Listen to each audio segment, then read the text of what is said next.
Hello everyone, और आज हम पढ़ेंगे concept of translation in western and Indian tradition.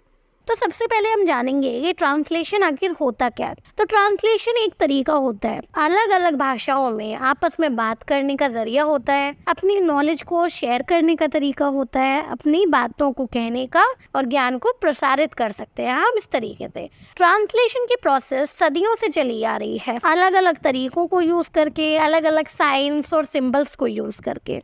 ये एक एवर कंटिन्यूइंग फोर्स की तरह है जो हमेशा से चलता आ रहा है। ट्रांसलेशन स्टडीज, ये जो शब्द है, ये तब पॉपुलर हुआ जब Dutch based US scholar James S home ने अपने पेपर को जब पब्लिश किया था 1972 में। उसके बाद से ये ट्रांसलेशन स्टडीज टर्म पॉपुलराइज्ड हुआ, और ना केवल लिटरेचर के फील्ड में, नॉन लिटरेचर फील्ड में, लीगल मैटर्स में, हिस्ट्री में और बाकी अन्य जगहों पर भी, बाकी अन्य स्थानों पर भी, अन्य फील्ड्स में भी ट्रांसलेशन की ज़रूरत पड़ती गई और ये फैलता चला गया है। 106 BC के famous orator and philosopher Cicero को फाउंडर ऑफ वेस्टर्न ट्रांसलेशन माना जाता है। वही पहले स्कॉलर थे जिन्होंने इस बारे में बात की थी कि हम बेस्ट से बेस्ट ट्रांसलेशन को कैसे अचीव कर सकते हैं। सिसेरो का ग्रीक से लैटिन में ट्रांसलेशन का जो वर्क था, उसे रोम में Pliny the younger, Horace, Quintillion, पॉलस Julius ने उसे आगे बढ़ाया। सिसेरो के ही रिमार्क्स को यूज करके जेरोम ने भी कई एंशिएंट टेक्स्ट को ट्रांसलेट किया। कैथोलिक एंड रिफॉर्मर्स ने भी इन्हीं टेक्निक्स को आगे अडेप्ट किया और ट्रांसलेशन के लिए यूज किया। ड्राइडन ने 3 तरह के ट्रांसलेशन के तरीके बताए हैं। पहला तरीका है मेटाफ्रेज, जिसमें word to word, line to line translation किया जाता है, यानी कि जो ओरिजिनल में लिखा है वर्ड टू वर्ड, वैसा ही ट्रांसलेटेड वर्क में भी आप सेम टू सेम ही लिखेंगे। दूसरा है पैराफ्रेज। पैराफ्रेज में जो ऑथर ने लिखा है, ट्रांसलेटर उसके सेंस लेता है कि ऑथर ने क्या लिखा है और उस सेंस को वो अपने वर्ड्स में लिख देता है। तीसरा है इमिटेशन।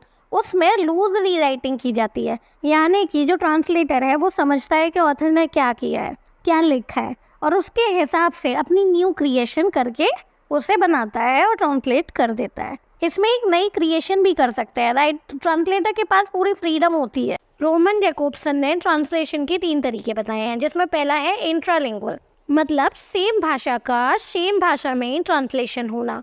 डिक्शनरी इसका बेहतरीन एग्जाम्पल है। अगर हम डिक्शनरी में देखेंगे तो हम पाएंगे कि पहले सेम ही लैंग्वेज में वर्ड होता है और फिर उसी सेम लैंग्वेज में एक्सप्लेनेशन होता है। तो that is intralingual translation. Second is interlingual translation. इसमें 2 भाषाओं में ट्रांसलेशन हो रहा है, यानी कि पहली भाषा से जो भी हमारा टेक्स्ट है उसे दूसरी भाषा में कन्वर्ट किया जा रहा है, जैसे हिंदी बुक को इंग्लिश में ट्रांसलेट करना, इस प्रकार से। तीसरा है इंटरसेमियोटिक ट्रांसलेशन, यानी कि ट्रांसलेशन बिटवीन 2 मीडियम्स, यानी कि अगर कोई 2 माध्यम है, जैसे कि नॉवल एक अलग माध्यम है, एक अलग मीडियम है, और अगर हम एक नॉवल के ऊपर मूवी बनाकर चलाएंगे तो वो इंटरसेमियोटिक में आएगा। या जैसे हम इमेजेस देखते हैं कि स्मोकिंग मना है, तो हम देखेंगे कि स्मोकिंग करते हुए सिगरेट होगी, उस पर नो का निशान होगा, क्रॉस का, तो हमको पता चल जाता है कि स्मोकिंग मना है। तो इसे कहते हैं इंटरसेमियोटिक ट्रांसलेशन। हम देखते हैं कि 20वीं सेंचुरी के बाद काफ़ी सारे ट्रांसलेशन के ऊपर थियरीज आई, काफ़ी सारी बुक्स पब्लिश हुई। उनमें से कुछ के नाम मैं आपको दे रही हूँ।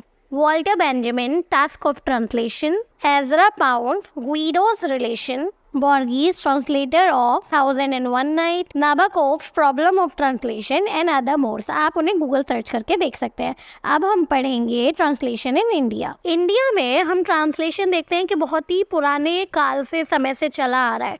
ट्रांसलेशन ऑफ महाभारत, रामायण और वेद पुराण हमारी भारत की हर एक प्रत्येक लैंग्वेज में काफ़ी पुराने अरसों से, समय से चला आ रहा है। ट्रांसलेशन भाषा को डेवलप करने में काफ़ी मददगार साबित हुआ है, हमारी लोकल लैंग्वेजेस बनाने में और उन लोकल लैंग्वेजेस में कहानी बनाने में, और ऑडियंस ताकि उनसे रिलेट कर सके के सच्चिदानंदन के मुताबिक इंडिया में ट्रांसलेशन को कभी भी, जो ओरिजिनल वर्क होता है उसे कभी भी स्पेशल प्रिविलेज नहीं देगी, उसे कभी भी ज़्यादा खास स्पेशल नहीं माना गया, और जो ट्रांसलेशन किया हुआ, जो ट्रांसलेटेड वर्क होता है उसे कभी भी सेकेंडरी नहीं माना गया। दोनों को सेम ही रिस्पेक्ट मिली है, दोनों कामों को। इंद्रनाथ चौधरी के मुताबिक इंडिया में काफ़ी सारे अलग अलग समुदाय के लोग सदियों से रह रहे हैं, इसीलिए हमारे यहाँ पहले से ही काफ़ी अलग अलग भाषाएं रही हैं, और इसी वजह से ट्रांसलेशन की प्रक्रिया हमारे यहाँ एंशिएंट इंडिया के समय से हो रही है।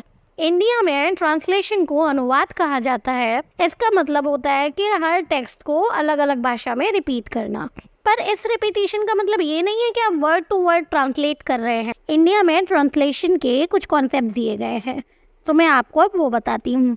पहला है अनुकृति। इसमें ट्रांसलेटेड वर्क में सेम टू सेम टेक्स्ट नहीं लिखा जाता ओरिजिनल से ट्रांसलेटेड वर्क में, पर सिमिलर टेक्स्ट लिखा जाता है, यानी कि सेम वर्ड्स नहीं होंगे बट सिमिलर वर्ड्स जरूर डाले जाते हैं। सेकंड इज अर्थ क्रिया।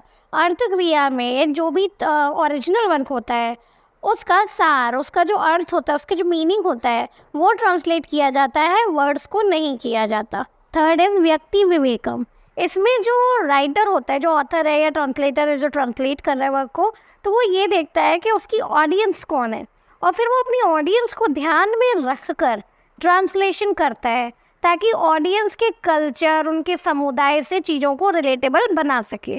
Fourth is ओलोराय। ओलोराय का मतलब ये होता है कि आप ट्रांसलेशन में टेक्स्ट में जो लिखा है वो वर्ड्स के बारे में नहीं लिख रहे हैं, आप उसके ऊपरी लेयर को नहीं लिख रहे हैं, आप उसके नीचे की सतह को, डीपर मीनिंग को जानकर वो डीपर मीनिंग ही लिखा जाता है। अब मैं आपको कुछ पॉपुलर इंडियन ट्रांसलेशन के ऊपर वर्क्स और उनके राइटर के नाम बताने वाली हूँ। Sujit Mukherjee, translation and discovery and other essays on Indian literature in English translation. Ganesh Devy, translation and literary history.